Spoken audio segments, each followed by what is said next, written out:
Nadreen इकराम, ये जो तस्वीर आप देख रही हैं ये लाहौर के जनरल हॉस्पिटल की है, जहां पर गैर तरबियत याफ्ता मर्द खवातीन का पोस्टमार्टम कर रहे हैं। जराये के मुताबिक कि सरकारी अस्पताल के जो डॉक्टर हैं वो दोहरी मुलाजमत में मुसरूफ हैं, जिन्होंने हेल्पर को पैसे दिए हैं और अपनी जगह पर काम पर रखा हुआ है। इन्हें अपनी तनख्वाह का कुछ हिस्सा देते हैं। एक स्वीपर भी पोस्टमार्टम करने वाली टीम का हिस्सा है। एक वीडियो जो है वो वायरल हुई है, जिसमें देखा जा सकता है एक खातून है जिसका पोस्टमार्टम किया जा रहा है। और देखिए जी, गैर तरबियत याफ्ता मर्द हैं जो इसका पोस्टमार्टम कर रहे हैं।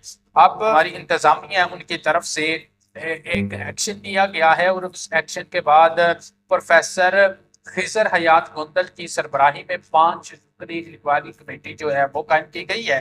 अब उस इंक्वायरी कमेटी में प्रोफेसर हनीफ मियां, डॉक्टर फायजा अतहर, डॉक्टर करीमुल्ला और डॉक्टर याह्या सुल्तान शामिल हैं। ये लोग अब इसकी तहकीक करेंगे, देखेंगे इस तरह क्यों हो रहा है। सरकारी जो डॉक्टर हैं वो अपनी ड्यूटी को छोड़कर प्राइवेट जो उन्होंने उनके क्लिनिक है या दीगर जो हॉस्पिटल है वहां पर जाकर वो अपनी ड्यूटियां करते हैं। कुछ जो इस तरह के, मतलब इस महकमे में कुछ इस तरह के लोग हैं जो इस तरह करते हैं। अब ये एक कमेटी तैयार की गई है। अब देखते हैं ये कमेटी क्या रिजल्ट लेकर आती है, और जो लोग इस काम में मुलव्वस हैं उनके खिलाफ क्या सजा होती है, ये तो वक्त बताएगा।